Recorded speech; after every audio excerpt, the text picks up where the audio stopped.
Hey, this is Alessio coming at you at the top of the podcast. I just wanted to say if you like what you are listening to, consider going to patreon.com/MetalGearMondays to contribute to the show. And leave us some nice little reviews on iTunes. Tell a friend. Post about us on a message board. Maybe, put our web URL in a bathroom stall with a Sharpie. Thanks. Enjoy the episode. In 2008, the consumer rate in the United States rose 400%.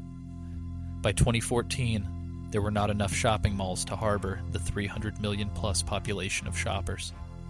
In 2018, extreme measures were taken to ensure spending and consumption in the United States. The entire state of Missouri was converted into the United States shopping complex. Pliskin, you've been pulled from general population in order to embark on a search and rescue mission. It's of vital importance. Call me Snake. All right, Snake. Happy? You go in, find my wallet, bring it out in 24 hours, and you're a free man. 24 hours, huh? I'm making you an offer. Bullshit. Straight, just like I said. Yeah, I'll think about it. All you've got to do is find a specific gift card. What kind of gift card? Know anything about the Sharper image? No. The survival of a man's tight back muscles and a good night's sleep, Snake. Something you don't give a crap about. So, what'll it be? I'm still thinking. Think hard. You let me run through a Toys R Us with an unlimited budget and 10 minutes to fill my cart with whatever I want, and I'm yours. Smart. Too bad Toys R Us went the way of the dinosaur in the great chain store wars of 2016. What else you got? FYE? Extinct. An Amazon warehouse. Now you're talking. Fine. Come with me to the medical wing and we'll get you all ready. Fine, but no needles. Nanomachines? I'll think about it.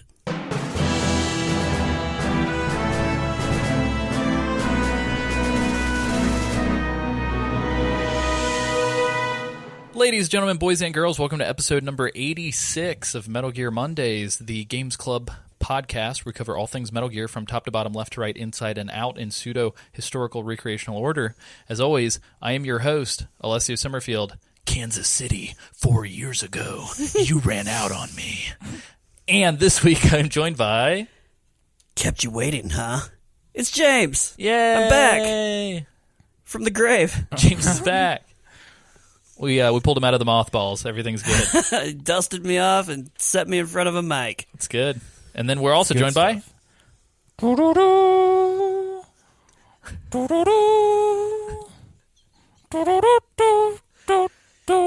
It's Isaac.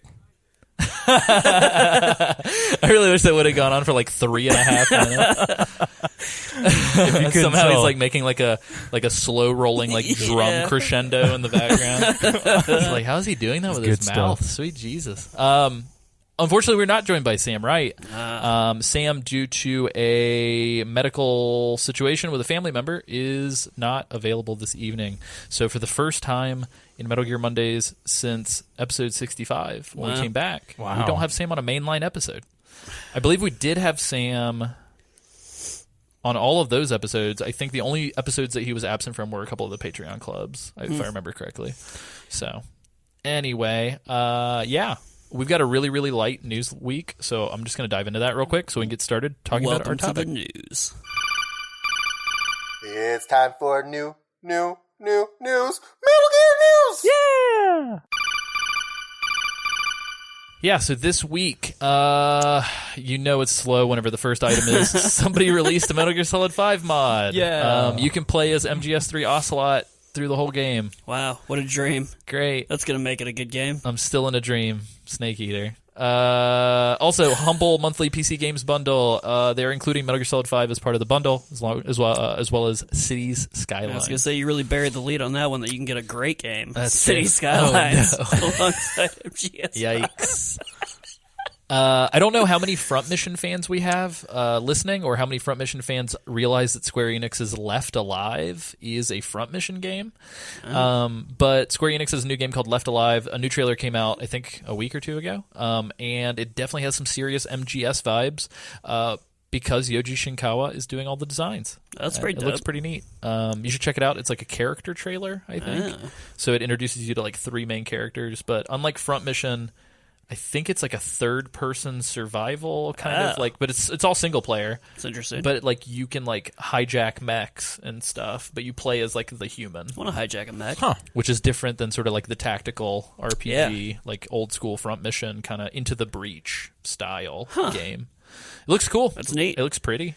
I'm into that. What is it? What's it coming out on? I think it's PS4 and Xbox and PC. Sega CD. Yes, Actually. it's coming perfect. out on the Sega CD. A little retro. That's what I was looking for. That is exactly what I wanted. It's actually out only exclusively on the PC engine. No, so it's PS4 and Windows, so no Xbox. Good fuck. That's Xbox. right. Wow, I've made the turn. Wow, it's coming out in 2019 apparently. Interesting. Cool. Interesting. It looks pretty cool. Yeah, it looks really. It does look cool. Nice. Look at that poster art. It Pretty. looks fucking sick. That though. poster art is sick. Is that an Ocelot in that? It does look like awesome. What's going on Yeah, here? the main character just is Ocelot. This is the most empty Wikipedia I've ever seen in my life. Yeah, It's like a single sentence. This is a stub. That's weird. You should the edit director is a guy named Toshifumi Nabeshime, Hell yeah. and I think he did something else. I'm not sure. We'll do a quick search. We are stretching this news block out.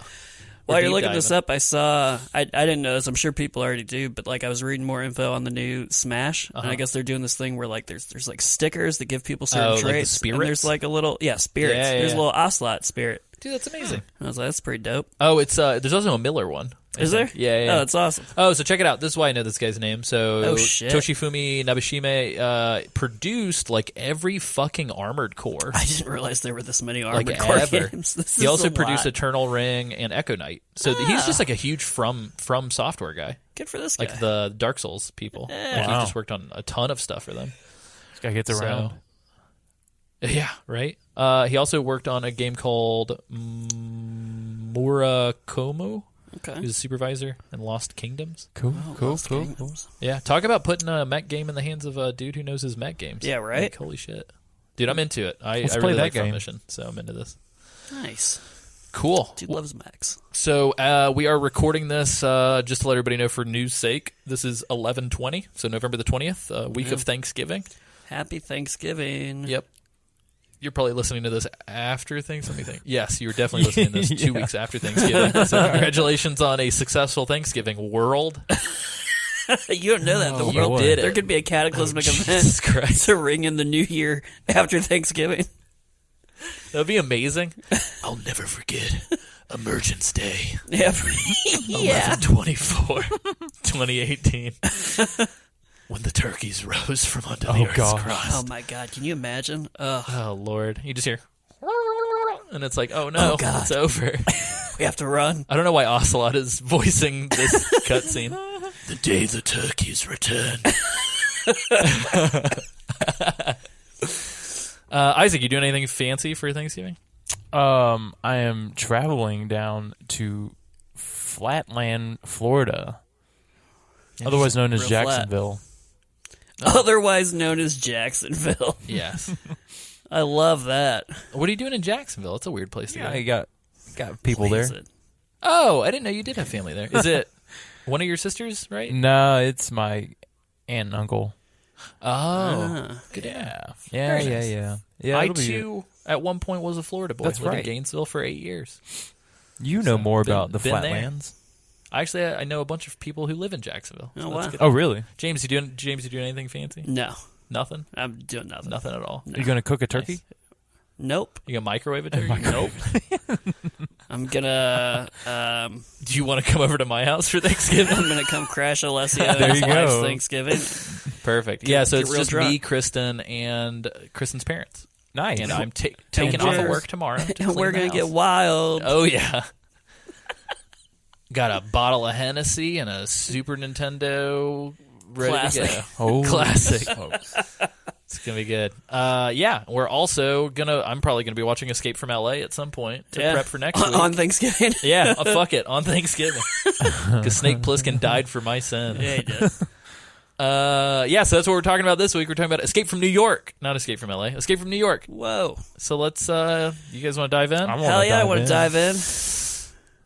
Dope. Like a submarine. Here we go.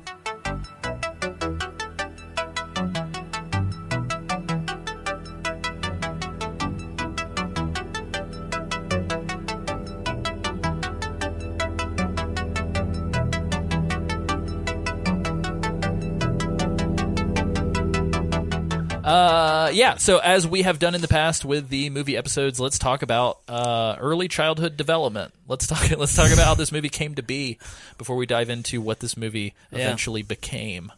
So Escape from New York was released in 1981. I believe the production was a year or two prior to that. What year was Terminator? Terminator was, I think, 83. Might have been 81. Around the same time, right? Yes, I believe so. I'm going to double check on that really quickly. They feel like contemporaries. Oh, yeah. I think was, you're right. I was waiting for Arnold to show up at points, honestly. Oh, man. That would have really... Honestly, when I was watching different. this movie, I was like... It kind of reminded me of Terminator, like in some 84. respects. Yeah, Terminator's 84. Well, and the weird thing is, if you remember our previous discussion about Terminator from 84, I believe they had the exact same budget, which is like $6 million. Yeah. That's crazy. Let me double check real quick. So we are looking at, both films had the exact same budget. Wow. Like one was $6.4 million, the other one was $6 million. I feel like I have no concept of like what money is after like rediscovering what movies were shot for in the 80s. Yeah, it's super, so particularly it's really weird for John Carpenter because so prior to this film, the previous film that he did was Halloween from 1979. Right. And he made that movie for considerably less money. Like if I remember correctly, I think it was like $600,000. Right? No, it was real under cheap. $1 million? Yeah, let me double check real quick. Whoa. Dude, John. Under $1 million? That's unheard of. What's up, dog? Yeah. And I think he was sort of 78, not 79, excuse me. Okay. I think it was sort of his first kind of breaking out piece. Yeah, it was a big deal. Let me double check real quick. World changing. It was made $300,000. Holy shit! The original Halloween. And look how much it made. And it made $47 million. Oh my god! In the U.S. and $70 million worldwide. What a return! Yeah, so obviously after that fucking success, the company was sort of like, "What do you want to do next, John?" Yeah. And so I think it was him and one of the producers from Halloween. It was a woman whose name I'm completely blanking on right now. Essentially, the company came back to them. I think it was Embassy Pictures, and they were like, "Hey, we're gonna give you guys like a 3-movie deal. Yeah. Like, what do you want to do next?" And originally, there was a film called Project Philadelphia that John Carpenter was adapting. Yeah. And for whatever reason, it fell through. And so John famously, they were like, well, what are we going to do? And John famously said, I've got a script I've been writing in my trunk. Yeah. And he went to his car and came back with this script. Wow. And they were like, okay, sure, let's do it. Can you imagine just like, I just got the spare script in my trunk. Yeah. Just laying Very around. weird. Yeah, I guess he had just been kind of writing it for shits and giggles. Fun fact, Project Philadelphia went on to be the Danny DeVito-led Always Sunny in Philadelphia. Oh, no. If only. How about that? If only. Who knew the origin story? Wow, that's crazy though. Just like just that conversation of like, man, this movie's not going well. And John's like, hold on, I got a little something for you. Let me go move my spare tire around. Yeah, it's Pull this thing out of the very weird trunk of my car. Wow, so he does have actually a kind of a weird. He has like a weird sort of history. So like he edited a bunch of stuff before he actually shot anything. Yeah. And it looks like his first directorial debut was Dark Star in 1974, which I've never in my entire life heard of. And then Assault on Precinct 13 actually predated Halloween. So I guess his 3-pack of films that he ended up doing, it was The Fog, Escape from New York, and it looks like The Thing. There's an interesting trend that I see, which is after they live, you can tell he starts to get pissed off until he eventually just starts remaking movies. Oh, yeah. Oh, yeah, you're totally right. Like it's all remakes. He just has a couple of movies that like aren't great, and then he has Village of the Damned. And then he's like, let's go back to the Escape series. Yeah, Escape from L.A. Very weird. And then we'll remake The Fog. Yeah, wait, he did the original. I know, yeah. Oh, he was a producer on the remake. I was about to say, I was like, that's weird.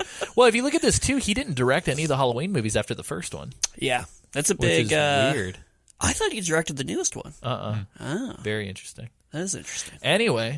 Yeah. Well, speaking of remakes, I was just looking this up. Apparently, there's talks about an Escape from New York remake. Interesting. I'll play Snake. About to be in production. I'll play Snake. I'll put that out there. You can put an eye patch on me. We should get David Hayter to be Snake. That'd be really fun. Yeah, let's camp out a little bit on Snake's design here. Because, I think it's safe to say Hideo Kojima just copy-pasted completely.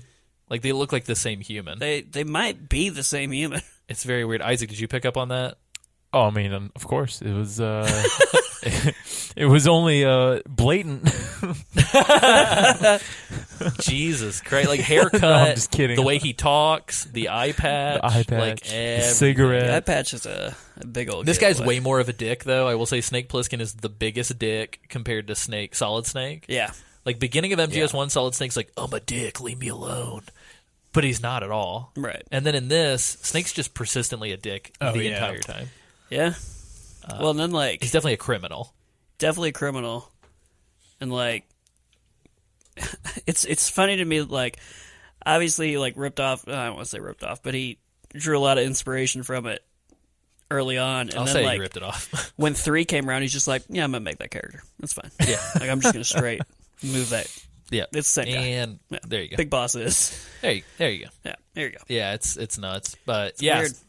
So, as we kind of talked about, that does share some similarities to Terminator in the fact that they're both sort of dystopian future films where it's like sci-fi, eerie. That shit went down to the 90s and we got to fight. Yeah, it's nuts. As we talked about, the budget's $6 million. However, this movie did not make all of its budget back opening weekend. It only made $4.1 million. Yeah. Still a lot of money. Good amount of money. And then it totally grossed in the U.S. probably about $25 million, roughly. So not as good as Halloween. Obviously. Yeah. Halloween was massive. I mean, shit, still pretty good. Oh, yeah. Not bad. Nuts. Yeah. Which is good because I think this was sort of his first foray into sci-fi. So I'm glad that it did well because that means we got The Thing. Yep. Because, we got Kurt Russell in The Thing. We got John Carpenter in The Thing. Oh, yeah. I feel like in that. The Thing would not have existed without this movie. Yeah, Kurt Russell doing a great job in The Thing. Yeah. Kurt Russell kind of napping through this one. Yeah, Kristen's note before she fell asleep was, 1, the direction is awful. She was like, Kurt Russell is he just acts like himself. And then 2, she was like, what did she say? She just goes, this movie is bad. And then fell asleep 30 minutes into it. Jeez. Yeah, it was rough. So speaking about its notoriety, it has a Metacritic score of 76. Which, whatever, that's weighted, so take it for what you will. Right. IMDb score is a 7.2 out of 10, and that's out of, I think 100,000 plus viewer reviews. Right. And it is the 1,500th and 97th most popular film on IMDb. So it's still in the top 2,000. Yeah. Pretty good. Yeah. It's got some fucking crazy stars, you guys. Yeah. So, Kurt Russell... This cast is wild. I'm not sure what Kurt Russell was doing prior to this point, but I feel like this definitely was, his early career-ish. Yeah. Obviously, because of his connections through other people, I'm sure he had been in some things prior. But Lee Van Cleef, which is the guy who plays Hawk, dude, that's nuts. That guy's in all these spaghetti westerns, Dude's in fucking everything. a few dollars more. Good, the Bad, and the Ugly. He's in a ton of stuff. Isaac Hayes, Isaac. It was good to see was Isaac. This is post Shaft. Yeah. This is Isaac Hayes at the fucking height of his power. Yeah, I wonder if him and John Carpenter were friends, and that's how this. Oh, maybe. How did he land him? I don't know. Oh, and then we see a very young Harry Dean Stanton, which so cool. passed away last year. Yeah. And if you look for him, he's in everything. Oh, yeah. So if you're listening to this and you're like, who the fuck is Harry Dean Stanton? He's in Twin Peaks. He's in this. He's in a shit ton of sci-fi films. Just look him up on IMDb. He's he out Gary Oldman's Gary Oldman. He's just the background guy, in everything. And then most notably, this clicked for me while I was watching it. Ernest Borgnine, I guess. Yeah. Looks and sounds 1,000% like Mermaid Man from Mermaid Man and Barnacle Boy of SpongeBob fame. Oh, and I looked it up. It just is Mermaid Man. Is it? And I was like, how has this guy never aged? Wow. Yeah, so the cab driver in this film is Mermaid Man. Cabby. And it's cool. amazing. That's bizarre. But anywho's it. For those of you who do not know anything about this, we already said it was directed by John Carpenter. I do want to call out it was written by John Carpenter and Nick Castle.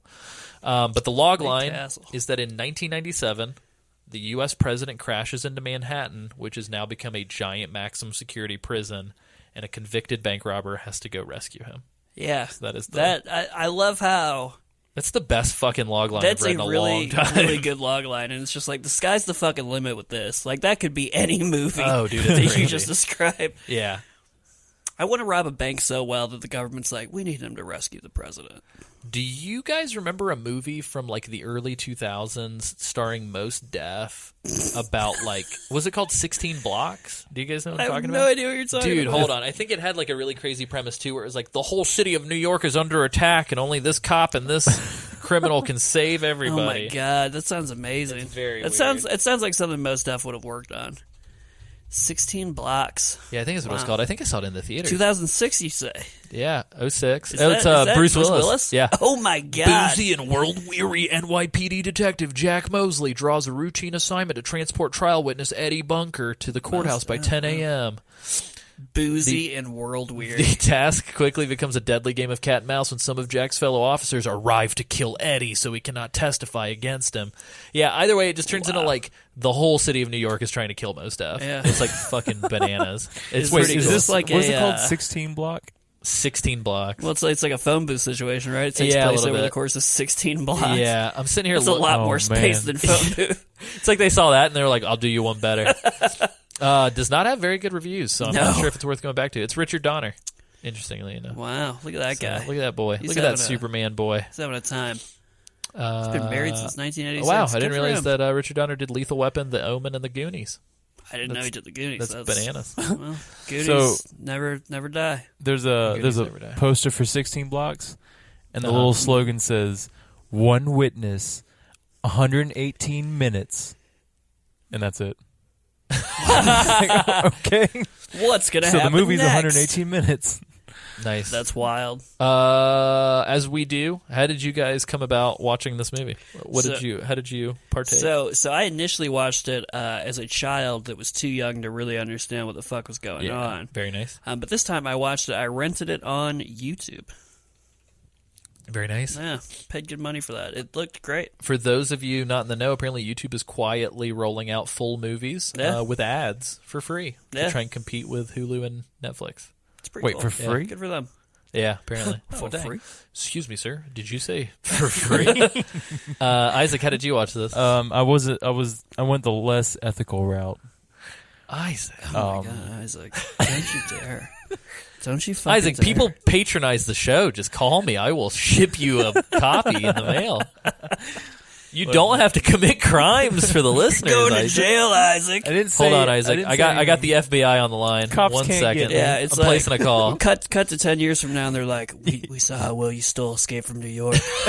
We need you to rescue the president. The president is trapped in an iMac. I'm going to need you to steal him out of there. I'm good at that. Oh, man. I'm sorry. I apologize. What would be your version of the artery bombs in your neck? Oh, Isaac? wow. Oh gosh. It'd be like a... They'd be like, "Hey, Isaac, drink this can of Yo's," and he drinks it, and they're like, "It's poisoned," and he's like, "No." I found an international market down the road that has a bunch of different varieties of Yo's drinks, and I was very excited. Oh, we gotta go. Oh, so podcast field trip. Yeah, I'll bring a audio recorder. We can do a podcast while we're hell yeah, dude. That's my dream. We should do some sort of like live on the road podcast. I'm into that. That'd be good. Let's do it. Yeah, fuck this episode. We're actually going to start planning out our awesome live road trip episode. Yeah, so I watched this on Blu-ray. Whoa. Sorry, I just spilled water all over my crotch. Isaac got so excited he wet his pants. Yeah, so I watched it on a Blu-ray. It was a remaster. I can't recall who did the remastering, but it was a very bare bones experience. I think I got it for like $7.99 on Amazon. No bonus features. That's weird to me because even I was watching trailers before I came over. And there was a trailer for the VHS version. The fucking VHS had bonus features. Hell yeah! So that's amazing. Yeah, everything it sounded great. The visuals were pretty good. The one thing that I thought was kind of weird was like, and I don't know if this is the case for anybody else, but around the edges of the screen, I would kind of notice every once in a while, like there would like certain things would be a little blurry, and it didn't make any sense because like nothing else was blurred, except for like in the bottom right corner just a little bit. And I just noticed like just kind of some weird like screen tearing happening. So I don't know if it's because they blew up like the original to fit like a Blu-ray copy, and it just didn't work well. Maybe they didn't have the money to like remaster. Right. That's what it sounds like. I didn't experience that on YouTube. Interesting. Oh, that's interesting because I experienced that on. I wonder if the version you saw was ripped from the Blu-ray. Yeah, it's possible. I mean, I would assume. Yeah, it wasn't bad by any means. It's just like I noticed it. Yeah, I want to go back and make sure that I didn't just like not notice it. James is gonna re-rent it just to see. I have to know. Yikes! I thought it was kind of cool. I mean, it gave it some sort of like atmospheric, vintage. Maybe it was unintentional, but. It made it I 100% am steamrolling everything. Isaac, what's your prior experience with the film? This is my first viewing, actually. Have you heard anything about it prior to this? I've seen. Did its reputation precede itself? Yeah. It was very of its time, I think. It's like the most 80s shit I think I've seen in a long time. And I had seen certain scenes, like the scene where. The Duke is shooting at the president. Yeah, and they're sitting on the pews and whatnot, and they're like, cheering and all. Yeah. I had seen that before. I was like, what is this weird movie? Because that crazy guy comes out and slinks over to the president. And the one scene's a meme, isn't it? Where he's like in the beginning when they're showing him all the guns and shit, and they're telling him they're about to send him to New York, and the white. Not white, but like the big gray kind of room. Oh, yeah. The medical room? Yeah. Maybe. Oh, yeah, so here's the weird thing. Other than the reputation and some still images, I have never seen a single scene from this movie. Wow. Dang. Yeah, this is like completely fresh for me. Wow. I was like, this is bizarre. Huh. This is bizarre. Which is weird because like I assumed that I would have been familiar with any of it. Yeah. Right. But I was like, huh. Yeah. This is all new ground. Completely. It was very weird. That is weird. Yeah, I guess I've been living in a hole. You've but seen all this is movies. my first time. That's surprising. Yeah. What'd you think? The music was fucking awesome. The music is so dope. Dude, I texted Isaac. I was like, dude, we have got to talk about this music because like the opening track. I love it. I don't know if I can now divorce the fact that like Justice the band was clearly influenced by the opening credits of this movie. Oh, for sure. Yeah, like 1,000,000%. I was like, this sounds like some contemporary shit. I was like, which Justice song is this? I'm trying to remember. I'm pretty sure there was a Justice song that's exactly like this. Dude, it's so good. Yeah. It's interesting to go back and listen to this film in comparison to like Terminator, because like to me this has like a way more iconic soundtrack because how different it is. Well, it's John Terminator to me. Yeah, Terminator to me, it feels like it has like a more contemporary soundtrack with the other movies that were coming out in the mid '80s. This is like so like weird, very future unique. Wave synth shit that like sounds like what we think the '80s are now, right? But like not what like everybody was doing in the '80s. Yeah, it's definitely like I don't know. I didn't think it was something you would expect to hear in like what's kind of billed as an action movie. Like this is very like kind of moody at points and and John Carpenter fucking did it, which is crazy. Yeah, and he also did the theme for Halloween. Yeah, so like dude's just like all about some music. Dude, he knows what he likes. It's interesting. Yeah, and it's weird. At first, I didn't think it fit all that well. And then, like, at the very, very beginning of the film, because it's, like, so subdued. Right. But then as soon as it, like, gets going, I was like, oh, my God. There's some sick jams. Do you guys remember the song with the immense amount of cowbell while they're, like, sneaking around and driving? Dude. I was like, this is the most cowbell I've ever heard, and I'm so fucking into this. Like, But it was just so driving the whole time because it was such a tense moment, that whole scene. And it just kept on driving, and I was like, yeah, it's wild. This feels like, and I was talking to James about this off mic before we started recording. there's something about this type of movie, and you see it in The Thing as well. I don't know if it's just like a John Carpenter thing or what, because I didn't feel like it was really all there for Terminator necessarily. Yeah. But there's something about like late 70s, early 80s movies where even a big budget blockbuster like this, which like for its time was like, whoa, it was like, this is a blockbuster. Maybe not blockbuster, but this is like a big ass action movie, like a tentpole movie. It's so weird to me that they're shot like dudes clearly trying to emulate Stanley Kubrick. Yep. Big time. Like watching this, the pace during the conversations, the framing, it all feels very like 2001. It feels very like The Shining. There's a lot of shots where like Kurt Russell looks over his shoulder and then we see like a door with a dude way in the distance like running. It's fucking cool. And like there's some really cool shit, but like nobody shoots action movies like they're art films anymore. I know, and it's weird to me that they don't, because like I thought it made it better. Like because like action movies have what's supposed to be like good tension in them, and like what better way to fucking create tension than shooting it? Yeah, like super like, crazy, very intentionally like that. It's weird that like that hasn't persisted over the years.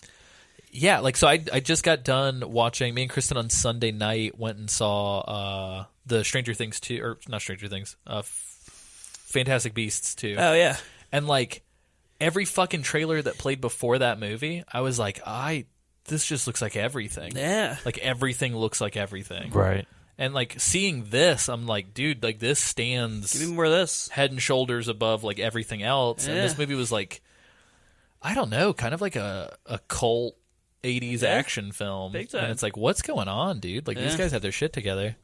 So I don't know, it's wild. Yeah, I really enjoyed it. I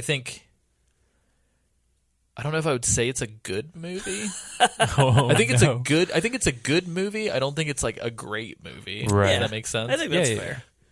The concept's cool. The acting was pretty good, except for like Kurt Russell did good for his character. That is true. Kurt Russell did what he could do. Yeah, but I thought the concept was dope.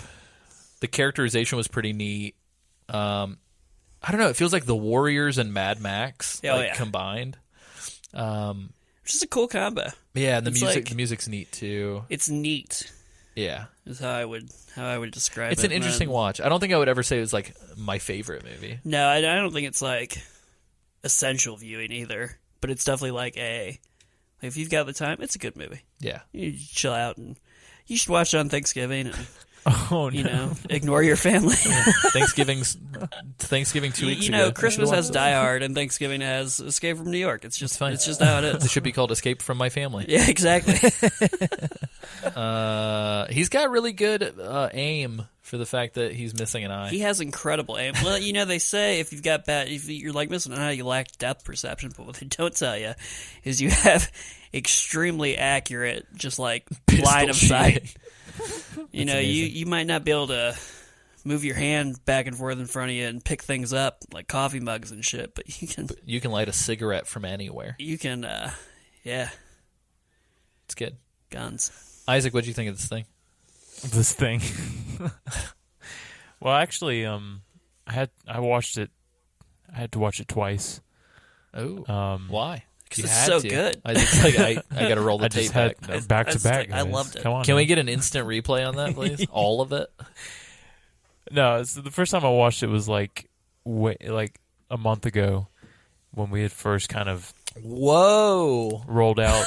I just want to hold on. I got to shout out an appreciation to Isaac Lim for being so prepared for this. Good work. That he watched it a month ago. Well, I thought we were going to record this episode a lot sooner. All right, hold on. Let's walk it back. Don't tell anybody that. No, I'm kidding. Yeah, so before the spooky month, for anybody remembering, we're midway through our movie season. Yeah. So Isaac did his homework. We're still midway through our movie season. Yeah, we are still currently. So then it's like we just stepped out of another dimension. You're like, what do you mean? It's September 18th. What are you talking about? No. So I forgot about this movie, and then I said, "Oh, I should probably watch it again." Nice. What did you think when you watched it? Yeah, what did you think during for the second viewing? I thought it was pretty good. Like you said, like the atmosphere really kind of did it for me more than the movie itself. Mm-hmm. Just kind of like on paper, it's like kind of reads like a G.I. Joe comic. Yeah. But like in execution, you're like, this is kind of neat. You gotta go into a giant prison called New York City. What a it's like it's almost like John Carpenter overheard some like shitty conservative dude at like at a diner, and he's like, New York's a fucking prison. And John's like, whoa, Let me write that I got down an on my idea. napkin. He just drops his coffee. He's like, holy shit. Hear me out. What if New York was a prison? Oh man. And Kurt Russell was like, when I come back, I'm going to kill you. And he was like, say that for the movie. But yeah. So I thought it was pretty good. But do you guys want to dive into this fucker? Let's take a little stroll. Let's take a stroll down memory lane for Isaac. yes, sir.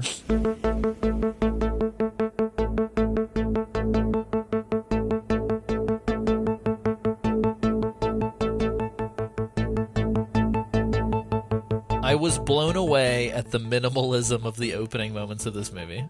Yeah. Talking about It's the credits. like a travel ad the, almost. It's just like very... Well, it's just straight up text on screen for 3 minutes. On Yeah. black Like they screen, run yeah. through all the credits before the movie starts. Yeah. I was like, huh. Gotta They don't get think it out of the anybody's way. going to stick around, do they? No. Like, what is They're this? hedging their bets. They're like, we got their money. Let's give them a chance to leave. Yeah. Okay, they're here. Go. And then they hit you with a bunch of text up at the front, very reminiscent of the skit that we did for this episode, which is like True that. giving you kind of the timeline of like, in 94 this, in Right. 96 this. Shouldn't Terminator do the same thing later on?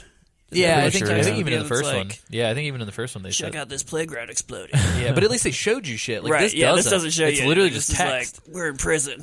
Yeah, it's text, and then it's text for like a minute and a half, and then you just see like more text, but on walls. Yeah. Like Yeah. in the actual like outside of the prison. Yeah. All the shots of the World Trade Center made me kind of uncomfortable. In There's a 2018. lot of Yeah. shots of the World Trade Center. Yeah. Oh, and the plane gets real close to the World the Trade plane Center does get real twice. close. People, The plane lands. Oh, on lands the on the World World fucking- Trade Center. people making movies loved the fucking World Trade Trade Center. Center. Oh, for sure. I think they were huge. They were Literally really and big. figuratively. Yeah. Like, fuck the Statue of Liberty, fuck the Empire State Building. Oh, yeah. World Trade Centers. It's where the business happens. Yeah. Maybe that's why. You think maybe if people hadn't made movies about the World Trade Centers, the terrorists wouldn't have thought to hit it? Probably, yeah. I mean, it's Oh probably my like gosh. they're like Oh my God. seeing our popular culture Yeah. and being like, they fucking love those buildings. Yeah. All they have are like 90s films to Yeah. review, and they're like, why the fuck everywhere? Something's happening in those buildings. Filmmakers, we got to start showing people like shitty like holes in the ground and be like, we love show 'em the holes. holes here. We love, we love holes in the Yeah. ground. Holes with Shia LaBeouf. That's all we Yeah. watch in the United States.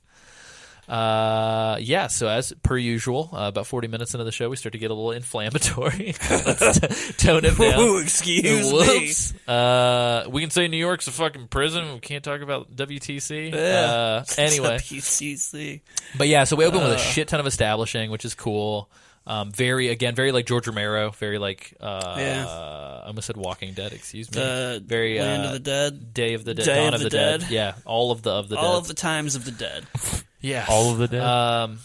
and effectively, we're introduced to like sort of the police force, the people that are kind of patrolling. Police in the 80s still suck. So. Yeah, it's pretty bad. We get to see this is essentially Trump's America. So we get to see this totalitarian fascist government. Yeah, pretty much. Building walls They everywhere. built the fucking wall, but in Around a Manhattan. spot that we didn't expect. Yeah. Effectively, we get to see their might when two sad, ravaged prisoners on a shit raft get blown up by a helicopter at the They beginning. got fucking wrecked by the helicopter. It was pretty rough. I saw that and I was like, I don't know about that. Yeah. That's It was fucked intense. up. It was overkill for the fact that it was like two dudes on a wooden You boat. could have just like pulled them back in with a bigger boat Oh, yeah. and put them back in the prison. You didn't need to annihilate them with a missile. Also, like, those boys aren't going to climb that wall. Yeah, where Maybe do you just think like they're let going? them Yeah. sit in the water. Let 'em try. Like, what's the Yeah. issue here? Taking a quick swim. Nah, dude, they gotta but die. They gotta go. I like how they're like, you need to turn around. I'm like, I don't even think I could turn around in the time that you required Yeah. on that shitty boat. They gave him Are you like kidding 2 me? seconds before they fired the first missile. Yeah. They're like, you got to turn around. And then it was, That's the bye. 2018 police for you. But yeah, anyway, then we are introduced to the sort of the situation that's going to frame the entire plot of the film. Some terrorists, a white blonde woman, Yeah. which I was like, okay, ultimate kudos to them. takes the Air Force One hostage, pressurizes the cabin, preventing anybody from... I like how they walk us through the checklist of, like, this is why we can't do anything about this. Yeah. Like, it's like, shoot the lock. We can't pressurize the cabin. Yeah. We're going to explode. Yeah, can we take the door off the hinges? And the guy just goes, no. Like, no explanation. He just goes, no. And then the president just goes, get my pod ready. Get the pod. And I was like, Dude, excuse this me. fucking pod is so So weird. they crack open this bright red pod that's adorned with, like, POTUS logos. Do you think that's actually on Air Force One? You think I Trump's hope got a so. pod? I hope so. Definitely. It would be on Kanye's Apple design. Oh, there, absolutely. unfortunately. But anyways, the president gets in there. They slap a big, ugly, like, pit boy on him. Yep. And they're like, got to keep this boy on you at all times. They lock a briefcase to his wrist. And then he's like, I hope you guys make it out all right. And then he ejects simultaneous as to when the plane crashes into a building, which I thought was kind of interesting. Good timing. Very good timing. It was very lucky for him. I felt like, anytime in a movie somebody, like, attaches a briefcase to somebody's hand, I'm just, like, so afraid the entire time. Like, that person's losing that hand. Oh, yeah. That's a surefire way to get your fucking hand cut off, is to attach something important to it. Yeah. Don't do that, guys. Yeah, just don't. What if you didn't? Yeah. You know? Stop. But then we're introduced to Snake. Snake. Why is Snake wearing what he's wearing? He's a Pliskin, man. He just, like, all I could think of is he just doesn't give a fuck. he marches to the beat of his own drum. Like, it's not tactical. Nope. It's not discreet. It's just comfortable. It's just ugly as fuck. So he's wearing, for everybody at home, he's wearing, like, a skin-tight, zipper-laden, like, tank top with no collar. Makes him it's feel just, like, good. tight as shit. Yeah. Looks like it's painted on his body. He's it turns him on. Yeah, I mean, to be straight. Flamboyantly camo pants. Yeah. And then he just He's has a like village person. He has like basically. he has like an acid washed brown. The fucking jacket is the ugliest jacket. For Halloween, I was like, oh, I could go as Snake Plissken, and I was looking it up, and I was like, oh, I can't wear a jacket. Oh, and hold on, can we talk about how he has shin guards, like soccer shin guards? You got to. That's the only way to stay safe in this world that they've made. You gotta keep those shins safe. Anytime those fucking people are going straight for the shins. Quick question: you think would they not put people in jumpsuits when they're being checked into this prison island? Well, you would think, but that's one of the luxuries of Prison Island is you get to wear Prison You wear whatever the fuck anything you want want to wear. It's very weird. I just don't understand what's to stop the prisoners from just like living like normal lives. Yeah, honestly, it didn't Like, what seem if like they all anything. just what if they all were just like, what if we weren't crazies and we just kind of lived in New York? They now? could have their own society. Yeah, some of them do that. They Yeah. were at a theater show. It Yeah. was great. Seems pretty fucking simple, but some people just can't have nice things. It's very weird. So this is modern day PUBG. This is essentially Pretty what much. it is. Yeah, I mean, yeah. I guess it's more akin to Arkham City because It it's is very literally Arkham City, Arkham yeah. City. Stressful. But yeah, so Snake walks in. There's this interesting sequence where he walks in. We overhear over the radio and see with words painted on the wall, follow the orange line Yeah. and like talk to no one or something. Right. He does it. And I thought it was a funny little audio announcement that was like, if you choose to, you can opt into being killed on sight instead of being sent to the island. And it was like, notify your closest supervisor if you're opting in today or something. And I was like, oh my God. So pretty brutal. I enjoyed it. But of course they have to pull Snake out before he gets processed. He's too good. They're like, look, the president's plane went down in Manhattan. Oh, so specifically, it's not even all of New York. It's just Manhattan. Right. That is the prison that is a island. good distinction. Yeah. Most of the which is weird. country's Wall Street. fine. Yeah, Wall Street's stuck. The financial district. That's Yeah, prison. lock 'em down. Weird. That's Those what we call a heavy-handed metaphor. Yeah. But anyway, the president's plane has gone down over Manhattan. Mm-hmm. When trying to rescue him, our good buddy Hawk and Hauk, by the way, and his lieutenants were turned away and told, if you don't leave, we're going to kill the president. And so they need to send in a prisoner incognito to bail the president out. Will you accept this mission? If you say no, we'll kill you. Yeah, boy, thank God. And Snake's like, I'm going to think about it. Yeah, Snake took his time. Snake, by the way, with the loosest of handcuffs.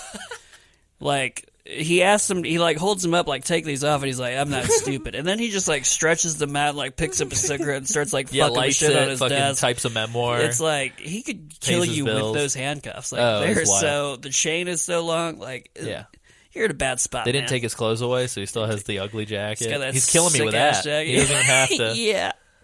But yeah, so essentially they kind of go through the same rigmarole we did in the skit, where Hawk's just like, "You gonna have to go in, Snake," and he's like, "Nah, I don't give a shit." Like it's I can't oversell how incredulous Kurt Russell's Snake Plissken is. He doesn't give a fuck about anything. He's lived his life, and here he is. Did the dialogue make you laugh out loud at all, Isaac? Because I felt like I was chuckling the whole time. This scene? Of just any scene that Snake speaks in. Everything was, what do you call them? Ham-hocked, I guess you could. The thing that I couldn't get past was that monologue that... What? I don't think James knows what a ham hock is. Could you explain that? That's not the phrase. I don't know. I know what a ham hock is. Snake couldn't care less. Snake doesn't give a shit. Snake would say ham hock. Oh yeah, and then you call him out on it and be like, I don't. No, the monologue that the hijacker. Oh, I was yeah. like, what in the world? Yeah. Just gotta tell the audience what's going on. Yeah, apparently. It was Expo Dump USA is what that was.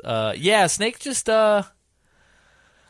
watch it for Snake's lines because it's pretty good. Like that alone. Like there are people that are just like, "You're a cop, aren't you?" And he's like, "I'm an asshole." Yeah, right. And he's just like, "What?"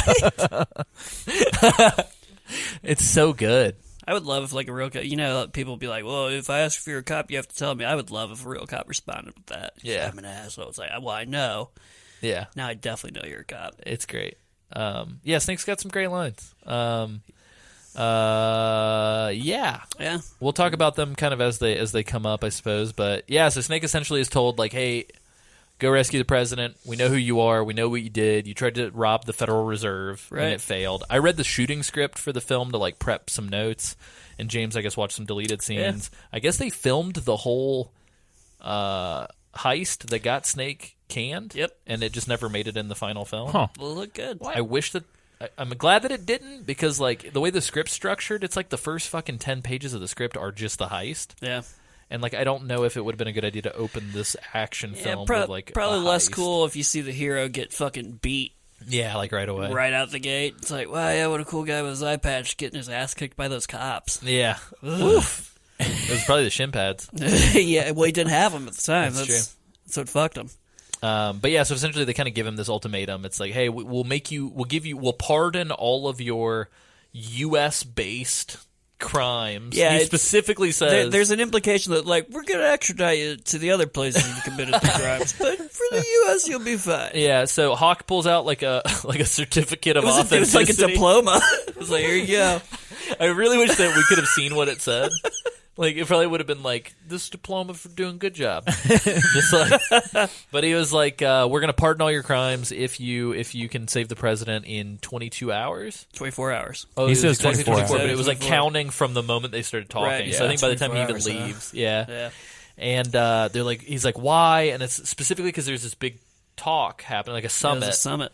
And the president has to get vital information to the summit, and if he doesn't, then it could lead to like nukes happening. More nukes. Nukes. Nukes already happened. Nukes. Yes. Yeah. Yeah, nukes put us here. World War III put us here. Yeah. Oh, yeah, that's the other. World War III happened in the 90s. Yeah. In this world that we live in. Yeah. Oh, I love at the beginning, too, one of the credits says 1997, and it goes, now.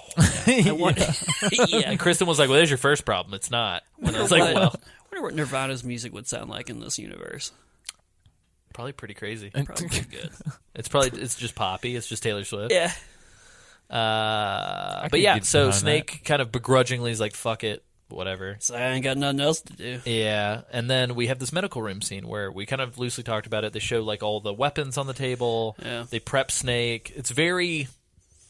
It's kind of like James Bond-esque. Like, Well, and it's also very Metal Gear again, like the interrogation or the briefing definitely. at the beginning of MGS1, because even this Snake and Solid Snake both say, "I hate needles." Yep. And you're just like, all right. Like, and then this doctor is like, "I'm going to give you an injection." He pops him in his neck, and then Hawk's like, "Tell him." And the doctor's like, "I just put a tiny micro bomb in your neck. If you don't help us out in 24 hours, your neck's going to explode." Yeah. And Snake gets pissed. Well, rightfully so. It's kind of fucked up. It's like, bro, I just said I'd help you. Yeah, while you're putting tiny bombs in my neck. Get these bombs out of my neck, doc. And Hawk specifies it's because they know he's capable of like turning the ship around and disappearing to Canada if they didn't put this like failsafe in his neck or whatever. That's fair. So I wonder what's going on in Canada. It's probably great. No idea. People are riding bears around with AKs. They're like, boy, the U.S. sure is fucked up. Meanwhile, they've got like, it's like world peace in Canada. Yeah, people are like eating caviar in the street. Ugh, yum. Snake takes this tiny little like what looks like a paper airplane. They like drag it off the back of a normal airplane. And then like they launch him, and his goal is to land on the World Trade Center, which feels like a very small target to land on. Yep, doesn't seem to be necessary. Wouldn't have been the target I'd have picked, but maybe it's close to something that he needs to get to. Yeah, later in the film too, fucking Harry Dean Stanton's character is like, maybe he landed in Central Park. And my thought was like, that would have been a better pick. Would have made more sense. Well, they didn't want to be spotted. Yeah, so I think the big thing was he wanted to be able to pick up enough altitude to get over the wall on the way back. But one of my favorite lines of Snake's is in this, because Hawk is like real needy, so he keeps like buzzing him, and he's like, "Snake, why haven't we heard from you? Where you at? Snake, Snake, Snake." And Snake just goes, "I'm playing with myself." Yeah. And they're like, "What?" And he's like, "I'm landing the plane." And I was just like, "Shut up." This is great. It's very funny. So yeah, even the codec is kind of like in this movie. Oh yeah. Kojima had a field day. Oh yeah, he was like, "Here's my." Kojima's like, "I'm taking this. I'm taking this. I'm series. taking this." Yeah, this was Kojima's. You get 10 minutes in an unlimited budget, run around Toys R Us moment. Absolutely. So he lands on the World Trade Center. He makes his way down. I thought there was gonna be more of like a fight down. I also thought that, and yeah, because they were like, use the security box to turn on the elevator. Take the elevator, very clearly a manufactured, man-made elevator. Yeah, like not like within the world. It just looks like a prop elevator from a stage play. Very clearly a prop elevator. And so he goes in, and they're like, it can only take you down to floor 24 or something, and then you have to walk the rest of the way. Right. Which okay. And when he gets to floor 24, you see like a person in the background, and it, like he gets all spooked. And so the whole time I was like, oh fuck, here it comes. No. Most of this film's going to be trying to make his way to the bottom of the World Trade Center. Yeah, can you imagine? It's just like the whole movie. Yeah, 15 out of 24 hours were spent in the World Trade Center just trying to get to the parking lot. But essentially, it's just like cut to parking lot, like instantly. Yeah. Like, man, we're good. He's good. I was like, huh. Before this, I did want to touch base on this real quick. So for James and I, this is our fun little fun fact. The sequence where the helicopters land in Manhattan and they find the pod of the presidents, and then they get confronted with the creepy dude with the anime hair who looks like, what's his name? Looks like Junkrat from Overwatch. Yeah, he does. And he says like 30 seconds or I'll kill the president or whatever. That whole sequence where the helicopters land is the parking lot of the Schlafly Brewery in downtown St. Louis. Pretty weird. And most of the fucked up city street scenes are filmed in downtown St. Louis. Wow. Yeah. Which is weird because I was watching it and I was like, that's just Washington Avenue. Like I can walk there. Like this is weird. Kind of a bummer. Yeah. Not a good look. Like, if you're St. Louis, like, you don't want to be like, oh, also known as... Dystopia. The prison planet. The prison planet. From Escape from New York. But it was weird. You even see, like, a Budweiser King of Beers sign, like, flapping in the wind at one point. Like, I was like, oh. That shouldn't be there. Ooh. Yikes. Not a good look. Anywho's it. Snake then enters a theater called the Fox Theater. I don't know if you saw that. I did see that. Proceeded to roll my eyes and realize that I'm trapped in hell.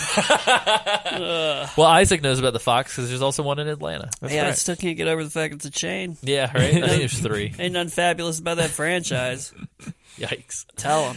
But Snake goes in. A bunch of prisoners are just playing instruments. Yeah, it's not bad. It's not great. Pretty not good. bad. Gotta start a band. And... Yeah, Snake goes down into the basement because apparently his little tracker that Hawk gave him, it's taking him to the president's pit boy. Yep. Takes him to the bottom. He gets accosted by Mermaid Man, a.k.a. Cabby. He's like, you're Snake Plissken. I thought you were dead. The Snake Plissken. And I'm like, who is this celebrity criminal? They were like, we need you to be undercover, but we're going to send in a celebrity criminal. Yeah, that was another surprise for me where it's like, oh, that might just be like a weird one. And then like literally everybody's like, I thought you were dead. Yeah, right. It's like everybody knows exactly who this fucking eye-patched fucking criminal is. Yeah, maybe like cut his hair, shave his beard, take his eye patch off. That's what really doesn't make sense. Like, we have to send somebody undercover into Prison Island. Let's send a prisoner. Let's send a criminal. Yeah. Who would know the other criminals. Yeah. Undercover. It's fine. He's not a narc. Yeah. Very clearly supposed to be there. Yeah, Snake goes to the bottom of the building. A couple hobos are like beating the shit out of each other for fun. I'm not quite sure what's going on. There's not a lot to do on Prison Island. And then they discover that one of the homeless people just happens to have the watch from the president. Right. So it's not the president. And Snake's like, get me out of here. The president's dead. And they're just like, no, fuck you. You got 20 hours. Make it happen. I think it's like 15 at this point. Yeah, he's like, you find a president. He's like looking at the president's dead body. He's like, no, he's dead. And they're like, no, you figure that out. And he's like, ugh. I wish he would have called back to the line he had in the beginning where he's just like, get a new president. Yeah. Yeah, right? Yeah. Oh, yeah, I forgot about that because they're like, So the president crashed on the prison island, and Snake just goes, get a new president. Yeah. Which is interesting because they were talking, they were talking to the vice president on the phone earlier. Yeah. So it's like, technically they have a new president. They got the new Like, we're president. fine. He's right there. Anyway, so effectively we get this pretty cool, like this is very Warriors-esque. Snake goes back to the street level. Yep. He encounters this weird man tapping on manhole covers with a wrench. Yep. And then people come out of the manholes, and a whole swarm of like crazies, as they're called. I just Come can't, alive. you don't, it's a bad look. I wish it would have been like Cats or West Side Story. They like break into song like as they come out. They're like, we are the street crazies. And Snake's like, I hate the street crazies. And then people would have been snapping. And then some woman was like, save me from the street crazy. You know, the lady almost my looks next like project. a Cat's. Oh, yeah. Dude, Cat this woman member. looks very... did anybody catch her name? Isaac, did she say her name? Do you recall? I don't know if she did. I have no idea. So it's this woman hanging out in a diner, and she's like, I don't care if we talk loud. These people are crazy. They're out for food, which I'm assuming is humans. Let's talk very loudly. And I was like, oh, okay. It does seem like they probably eat people. Yeah, Snake gives her a cigarette. She's like, oh, these are fresh. You must be a new boy. And there's kind of this like flirty energy. Yeah. And then they pull her through the floor.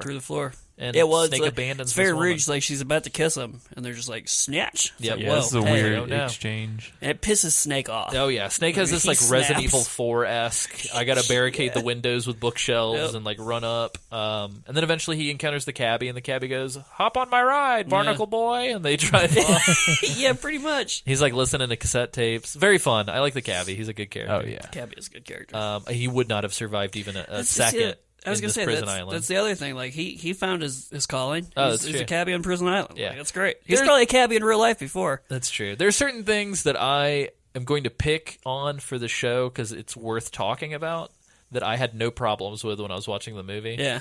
One of them is at a certain point when the Duke and hundreds of people confront Snake and surround him with weaponry. Yeah. A neatly placed little steam valve Yeah. gets shot, hisses some smoke. No one shoots anything, and Snake just walks out the back door. Very. There are moments casually. like this in this movie where it's like, huh. Yeah. But I was all in. I enjoyed it. Yeah, I'm it's- pointing it it's- out for you all at home. It's really looking back that it's like, yeah, and I'm not criticizing. I'm just pointing it out so we can talk about things it. happen. 'Cause it's great. Steam's scary. Yes, Seems scary. it burns the It eyes. sure does. But yeah, so Cabby takes Snake to the library Yep. because that's where Got to read a book. the brain is. Yeah. Which Yeah. is the science man who the Duke consults with. Yep. I believe that Cabby goes, yeah, Brain advises Duke. And Yeah. Snake's just like, on what? And Cabby's like, I don't know. Yeah. There's it's a lot of like, like all right. market dynamics in this city that Snake like probably could have benefited from Yeah. knowing more of before Yeah. he came to Prison Island. It's interesting. But we encounter Brain, and we encounter very clearly the, like, stare at a booby woman, like, Yeah. quota for the movie, Maggie. I like Maggie as a character, but fine as a character. Maggie's just, like, It's hyper clearly what she's. busty. Well, it was even in like going back and like watching the way she's like falling out. Publicity was done. It's not for just this. busty. It's just like my boobs are gonna fall out. That's at all any she's given moment. presented in like all of the promotional materials. Oh yeah, even like when they're like the back of the case. There's a huge picture of like just her cleavage. Yeah, it's weird. Even when they're going through billing, it's like she's always last, and it's always like a very scanned. It's like, oh, and also she's here. Yeah. Also, we brought boobs. It's bullshit. Yeah, it's interesting. I'd be curious to see if like that was part of the casting decision. Come on, John. Yeah, I'm gonna look her up actually because I'm interested to see. Hey, I did not recognize the actress. Yeah, I'm interested to see what else she's been in. I thought she did a really good job with her character. Definitely. And she definitely was super bossy and even up until the end when she meets her unfortunate demise. I thought she did a really good job. Fell for her. Oh, excuse me. The woman who we discovered is who got pulled through the floor is just referred to as "girl in chock full of nuts." Yep. What? Which is the coffee shop. It's a brand of coffee. Oh, okay. Chock full of nuts. Chock full of nuts. Adrienne Barbeau. Oh, she's been in a bunch of stuff. Oh, wow. Love Bites. So she was in The Fog, also another. So she had been in a John Carpenter film before. She was in The Fog. She was in Argo. Argo, wow. The film with directed and produced by what's his name? Hits Women. Not Matt Damon, the other one. Ben Affleck. Ben Affleck. She was in George Romero's Creep Show, which is pretty cool. That's pretty cool. She was in Jimmy's Jungle in 2018. Fallout 76. She's the fucking overseer. Oh, whoa, that's interesting. That's the only main character in that fucking trash game. Yeah. Huh. She's in Mad Max, the video game. Wow. It looks like she does a lot of voice work. Apparently, she's an American Dad. Wow. God of War Criminal Ascension. Minds. Hitman Absolution is the hotel manager's wife. Halo 4. Dr. Tilson. Wow. Interesting. General Hospital. Kingdom A Amular. lot of General Hospital. Which Hospital. is great. God of War 3 is Hera. Interesting. The goddess She's in Hera. Grey's That's Anatomy. cool. She's in Dexter. Oh, shit. Dude, this woman's been in tons of shit. Good for fucking her. Yeah, good. I'm glad that she on a bunch of the Drew overcame her typecasting for this as just like the busty one. Yeah. Because I thought she did a good job, and Batman clearly Beyond. so did somebody else. She played a singer in Batman Beyond. The Angry Beavers. Oh Love my god, Boat. she's fucking Simone Lenore from Scooby-Doo on Zombie Island. I love that movie. What is happening? She's in tons of stuff, you guys. Man. She's in the Wayans Brothers. Batman Yes, the please. Animated Oh my Series. god, she's Selena Kyle. Yeah. She's Catwoman from And Martha Wayne. animated Batman. Ugh, I don't like that they cast Selena Kyle and Martha Wayne as the same person. Yeah, huh. That That's seems uncomfortable. Freudian. Yeah, I'm trying to see if she was in anything right after this that people would know. The Love Boat. Let me double check. Escape from New York. Right after Escape from New York, she was in Cannonball Run? Holy Cannonball shit. Run. I said Cannonball Run. Cannibal Run. Whoops. She was in Swamp Thing as well. Oh, Swamp Thing. She's in The Thing. She's the voice of the computer, uncredited. Wow. Look at Twilight her. Zone. Damn, that's good. Good on I'm her. glad Thank you, I'm glad we Adrienne went down Barbeau. that path. Yep. Sorry about that, everybody at home who's just like, great, I can read this too. Yeah, I will go to well, IMDb. You know, the more you know. Yeah. Anyway, so we meet Brain. I cannot remember Brain's real name. I just remember it was Brain. Yeah. So he's Harry Dean Stanton's character. He's just in a lab coat. He's having a good time. He knows Snake, and he's like, I thought you were dead. Yep. Everybody thought Snake was dead. Before I came over, I watched a supercut of all of the people saying, I thought you were dead. Very nice. And it's like 2 minutes long. How long Yikes. was that? It was about 2 minutes. Like, there's Wow. 2 minutes worth of this film is just people saying, I thought you were dead. Yeah. The main thing that we got to glean from this scene is that Brain says, I just had a dude give me a diagram where all the landmines are placed on the bridges that lead out of the city. It's going to be important. So for everybody playing along at home, there is a wall built around the island of Manhattan. This main security depot base or whatever is on the Statue of Liberty Island. And the only ways out are over the wall or across some bridges, but the bridges are covered in landmines. And so Brain is saying, due to some handiwork by a henchman of mine, I now know where all the landmines are on this bridge. What's funny about how much security is here is, like, you get a glimpse of a lot of the citizens of this prison city. They don't all really seem like genius criminals.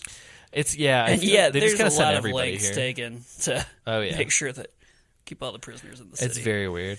And they definitely have like helicopters and like armed men like patrolling everywhere. Yeah, like somebody's full-time job is to just make sure that they don't get too far once they hop over the wall. It's crazy. But anyway, so they establish all this stuff. Essentially, Snake's trying to enlist their help to help find the president. Brain says that the president's been captured by Duke. Duke. Snake says, I want to meet Duke.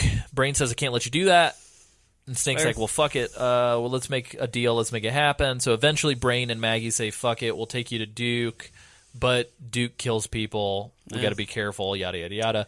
Duke actually just straight up arrives as they're leaving. And Snake's like, wait a minute. This is actually perfect. Yeah. Take me to where Duke is, like his hangout. Yeah. Clearly, he probably didn't bring the president with him. Right.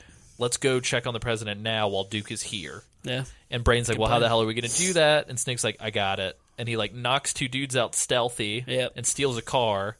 And they roll out to some sick-ass cowbell music. This is where that song makes its appearance. The cowbell music, yeah. It's very good. Can we get a little bit of that here? Just a little. That's fine. Just a little yeah, smidge. of course. Just a little touch. A little. Let me get my lips wet. Moist.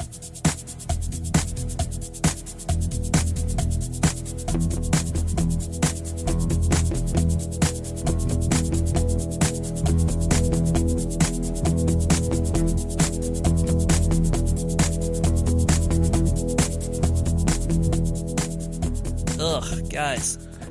I'm sorry. Yummy. But yeah, so essentially Duke is introduced. It's Isaac Hayes. It's Chef. Yeah, buddy. He's living, from what I can tell, the best life on this. Yeah. This is like he's peak having a good Scientology. Yeah. His before Matt Stone and Trey Parker made fun of him. His car headlights are little chandelier lamps. They're beautiful. Fuck yeah, they It's are. awesome.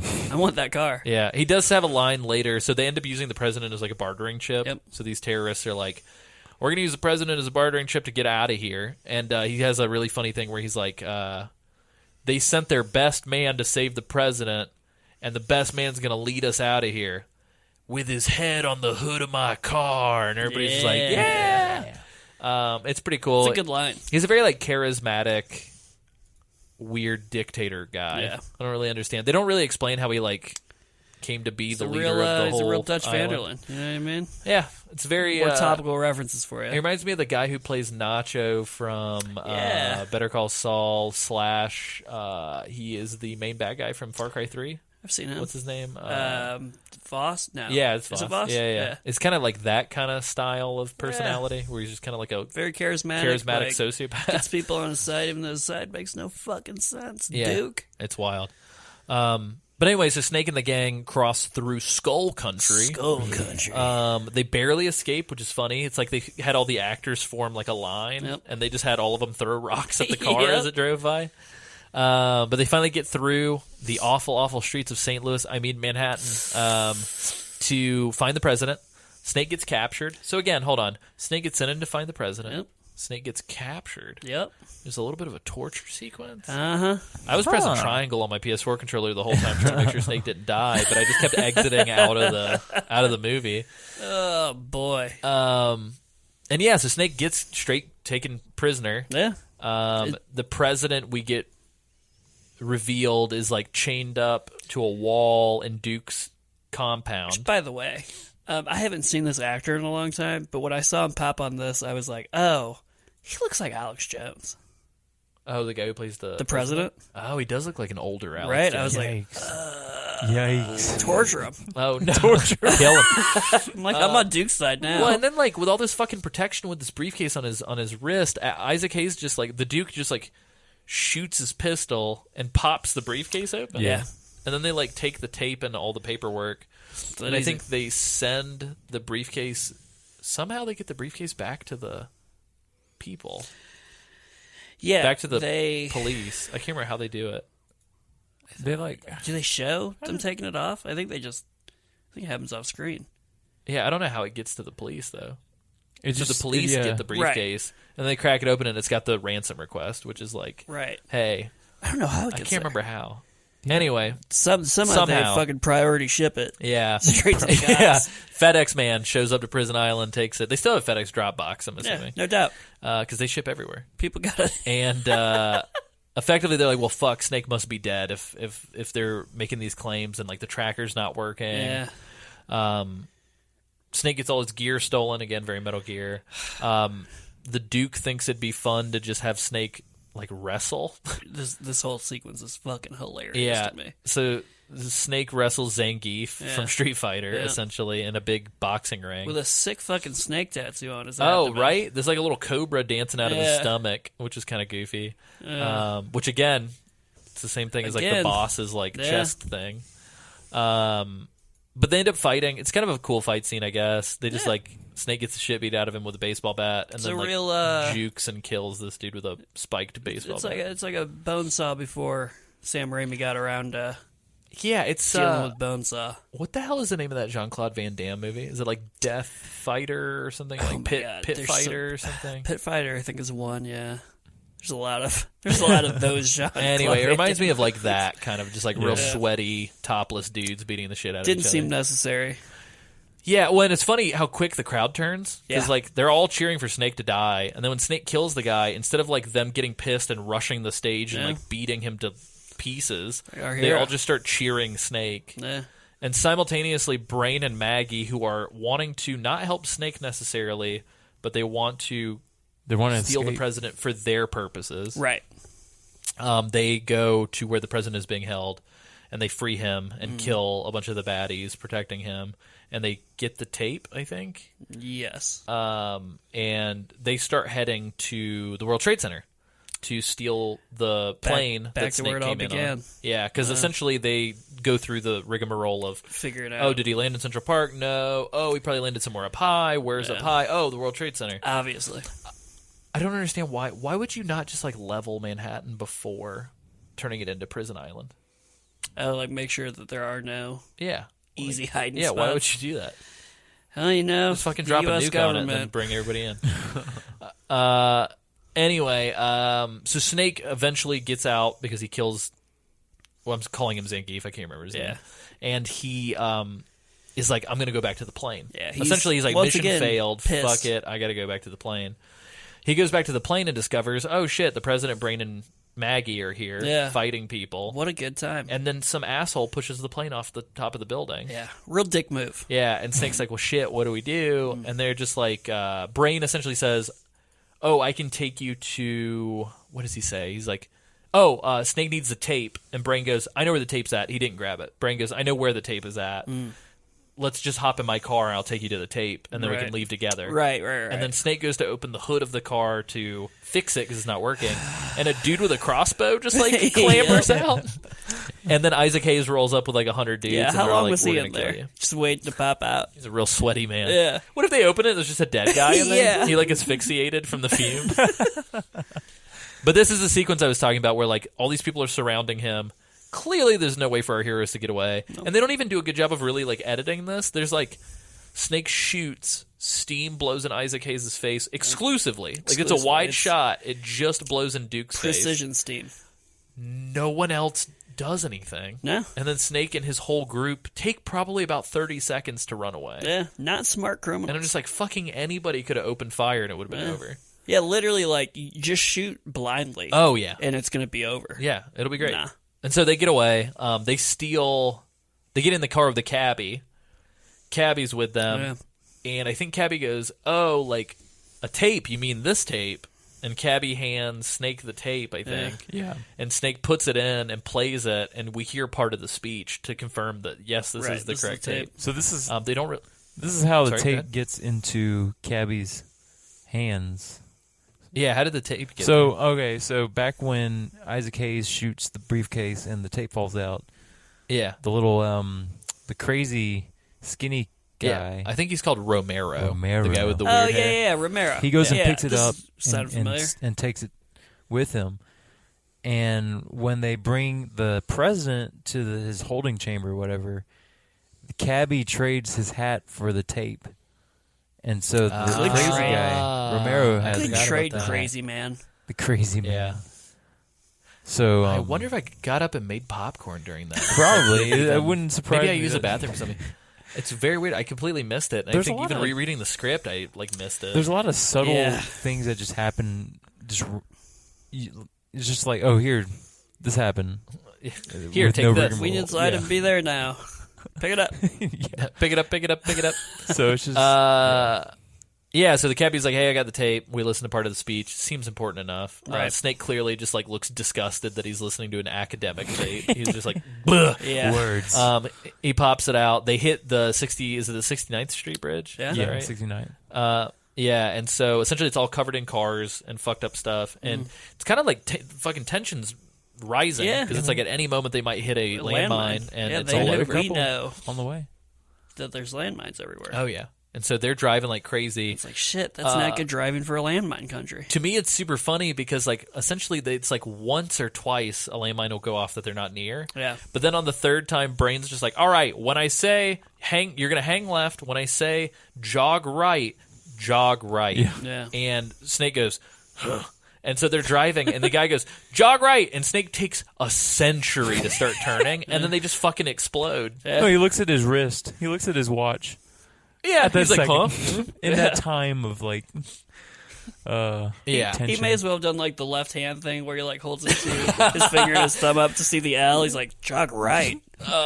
And so the cab gets blown up and it splits in half and everybody's Perfectly, okay yeah. except for Cabby, who's brutally murdered. I felt bad for him. He was having I will say, he was having a great time. His luck had to run out. He was having too good of a night. Yeah, that's true. Shit was going too well for Cabby. And effectively what ends up happening is they decide to take it on foot. Snake's been limping since his being held, hostage or whatever, because they shot him in the leg with a crossbow bolt. Yeah. And so essentially Snake's like, come on, and Maggie's like, no, you go. And so Snake hands her his pistol, which seems like a real bad move when she's not been trustworthy up until this point. Yeah. And she turns around and shoots. Snake right? She turns around and she starts shooting at Duke, who is like quickly approaching in his own vehicle. I think she pops through the windshield once, but not really close to him at all. Not even close. He just runs her over. Yeah. We see like a real gory shot of her just like it's butchered. Ugly. Yeah. And then it becomes like a foot race to the wall. This whole thing feels very like end of Metal Gear Solid 1, where it's like, we got a time limit, we got to race to the surface, we're driving Jeeps, we're shooting at each other. And then we get to the wall. The dudes there get the president up and over because earlier Snake triggered the tracer. Right. It was during the wrestling sequence or something. They get the president up and over really quickly. Earlier in the film, when the Duke had the president chained up, the Duke would say, tell me what I told you. Tell me. And the president would say, you're the Duke. You're number one. And the Duke would be like, and then what ends up happening is the Duke and Snake have like a big punch out. They have to drop this little conveyor belt thing to pick up the president, so it takes a little bit of time. Right. And then they go to drop it again so Snake can come up, which is kind of them. They could have just left him to die. You would expect them to leave him. Yeah, that's what I kind of thought was going to happen. Somehow they kept their word. Well, and they play with it because they start to pull him up, but he doesn't get up all the way because somebody turns it off. You just see the hand turning it off. Right. And then you hear the president say, hey, Duke, you're number one. And then he opens fire on Duke from the... So the president just commits cold-blooded murder. It seems so out of place, out of character. I love that. I want to see that news story the next day where it's just video footage of the president gunning down a prisoner in Prison Island. Yeah, it's nuts. Heard shouting, hey, Duke, you're number one.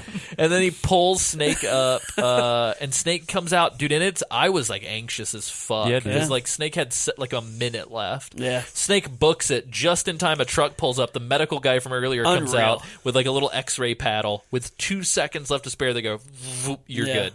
And they disarm the bomb in his neck. Well, like Hawk is like, give me the tape first. Oh, like, yeah. Dude, Hawk's I got like, give me the tape. 30 seconds. Yeah, it's like, fuck you, man. Yeah. Hawk sucks. So Snake hands Hawk the tape. The president starts getting all shaved up and stuff. Snake pulls a real, like, I'm not going to shake the president's hand from MGS3. Right? Yeah. And they're this like, whole thing is like very MGS3. Yeah, the president is like, Snake, you did so much for us. Is there anything I could do to repay you? Just name it. And Snake just goes, just a moment of your time, President. Yeah. And the president's like, well, what is it? And he's like, a lot of people died making sure you got back home all right. How do you feel about that? Yeah. And the president's just like, kid, I got to be on the TV. I got to be on the talkies here in the next 2 minutes. So shitty. And it's like, whoa. But, like, it's weird because, like, I just don't, like, I get Snake's character. I get why he would ask that. But at the same time, like, he hasn't shown us that he gives a shit about anybody prior to this point. Right. Yeah. And so it's just like, why do you care? No, it's very much like, here's a throwaway line at the very beginning of the movie about, like, Snake's military background. Yeah, and how much he cared. Here's him, like, trying to close that loop an hour and a half later. Yeah. Where he's exhibited none of that. And I get it. I get it on paper, but I wish that he would have been a little friendlier with some of his if contacts on Prison Island. Yeah, exactly. Like, to if just you're show that he has compassion. Citizens, like, I don't know. It was weird. But anyway, so the president's a dick. He starts to do his little speech, and this is like the only way that they can like live broadcast the information to the summit in time, essentially, because they don't have any time to like ship it before the summit starts. Right. So the president does his little televised interview, and then he goes, "And now I want to play for you the tape that you've been waiting for." And he goes to put the tape in, The greatest song of all time. and he hits play, and instead of the speech, it's Cabby's little like like music, and Snake's just like casually walking away, unspooling the real tape and just like destroying it, and then cut to credits. It's very And much I was like, that's fucking amazing. It's so good because it's so like, fuck you.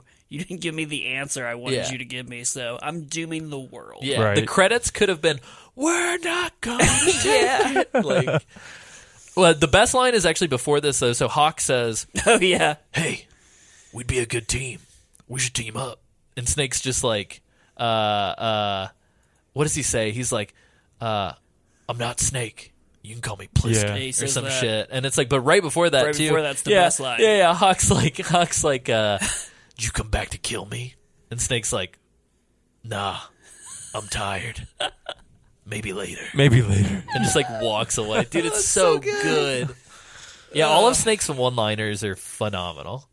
Which that's another thing I feel like Kojima kind of took, where he's like, "I'm gonna make sure this character is likable." Yeah, I don't know if that was Kojima as much as it was fucking what's his name, Jeremy Blaustein.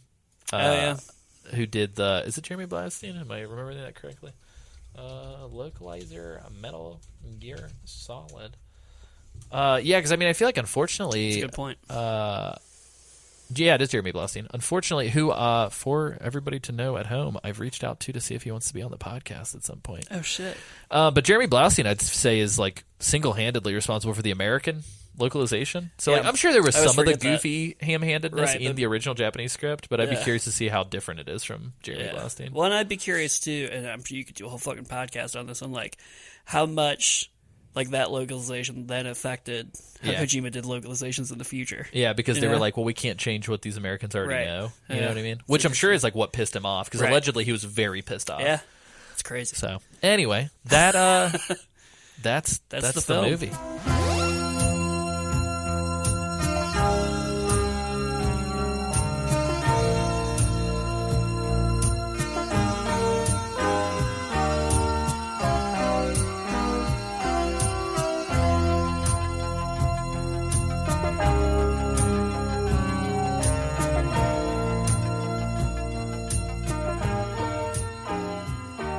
Did you guys want to give any sort of like final thoughts on this? What do you? So James, you've seen the sequel, right? Escape from L.A. Not in years. That was another thing where like I saw it when I was like 12 or 13, and I haven't seen it since. So it's like very far away from my memory. Gotcha. But like I've got vague. Like I feel like I haven't watched it again yet for the show, but when I do, I feel like it's going to come back to me. Yeah, I haven't seen it. I still have like a shrink wrapped Blu-ray downstairs that I haven't pulled out. I'm probably gonna watch it over the Thanksgiving break. On Thanksgiving. Isaac, if you were to guess what Escape from L.A. is about, what would you? Who knows? And the title gives nothing away for the movie. It could be anybody's guess. What if it's literally just this plot again? Like the president's plane again crashed in Los Angeles, which is a prison city now. Yeah, which Manhattan wasn't good enough, so we just turned all of LA into a prison city. We're gonna land you on the Hollywood sign, kid. Escaping from LA. I think it's about a DJ duo who goes and fights crime, blasting their dubstep music. Isaac's showing his saltiness from circa the year 2012. No, there's no saltiness. Wow. Yeah. Oh, it cuts deep. Yeah, oh jeez. Escape from LA. It's actually the story of the Los Angeles Rams coming to St. Louis. Oh, nice. the originally Escape from LA. It's actually about a white Bronco. Yeah. And a phone call. Hey, you know who this is? Is AC.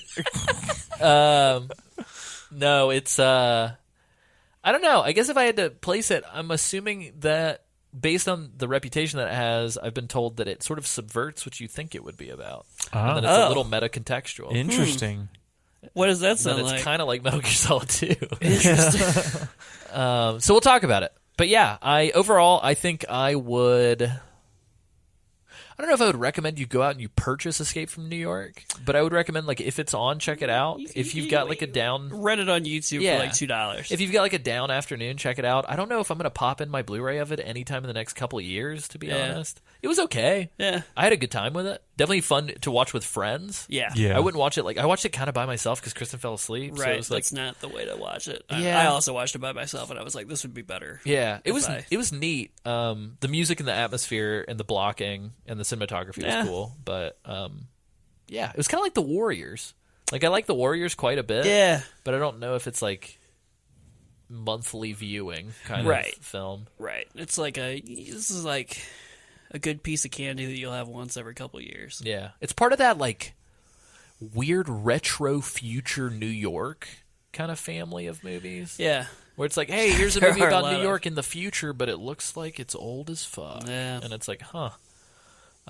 Yeah, I don't know. Especially if you're into Metal Gear, like, straight up, this is Metal Gear before Metal Gear. It's pretty cool. And, like, for that aspect, like... Yeah. I think it's worth watching just to see all of the symmetry. I do believe, and I would have to double check this, I do believe there's an interview with John Carpenter talking about the Metal Gear games. Oh, really? Where he says something about how like that bastard stole my movie. He wanted to sue Kojima, I think. Oh, damn. No, he refused to sue. Or I think the company tried to. Metal Gear Solid... Yeah, so Metal Gear Solid wasn't sued over Escape from New York ties because Kojima's, quote, a nice guy. Wow. What? Yeah, so John Carpenter, speaking to the Hollywood Reporter, said one of the rights holders to his 1981 film wanted to also go after the video game Metal Gear Solid, which is kind of a ripoff of Escape from New York. Kind of. No such legal action was taken. Why? And John Carpenter says, I know the director of those games, and he's a nice guy. Or at least he's nice to me. Wow. That was a good cover his ass moment. I was like, well, he's nice to me. Might not be. Interesting. Nice. Interesting. Do you think they knew each other before? How in the living fuck would Kojima have ever met? That's a good question. Tell you what, I think I know what probably happened. So Metal Gear Solid probably wasn't on anybody's radar in the United States until after 1 came out. Right. So chances are Kojima, given the whole like Stan Lee promoting MGS1, Kojima kind of like became a little bit of a celebrity director even as early as Metal Gear Solid 1. Right. So I'm assuming that's probably right around the time that they met. Huh. Yeah, that's a good thing that Kojima actually fucking met John Carpenter at some point. Because like, what if he had? That's the smart fucking thing to do. If you're going to steal from somebody, be their friend. Yeah, interesting. But yeah, so that's pretty much as direct and explicit of a tie-in as we can find. So it's pretty dope. If you guys have any comments or stories that you want to tell about your experience with Escape from New York, feel free to write the show. You can write me, acsummerfield@gmail.com, or you can DM us on Twitter or Facebook. That's facebook.com/Metal Gear Mondays or Twitter @Metal Gear Monday. Yeah, did you guys have any final thoughts whatsoever on this other than what we've already covered? Anything goofy that you discovered through any of the promotions or? No, nothing really goofy. There's a couple of ads that are out there. The trailers for this are pretty funny because they definitely do like the very dramatic movie guy. Oh, and it's like, New York's a prison. And there's only one guy who can save the president. And like cuts the snake like looking cool, and it's like this feels like a joke. Wow, it felt very. If you've ever played Far Cry Blood Dragon, this movie felt very. It feels like a tongue-in-cheek movie, but it's also just like very serious. Yeah, it feels like the movie. Yeah, it's weird. Yeah. It's like the movie's in on the joke sometimes. Yeah, and then not at all. It's strange. Yeah, but very cool. But Isaac, final thoughts. Okay, not the best. Music, cool. John Carpenter, awesome.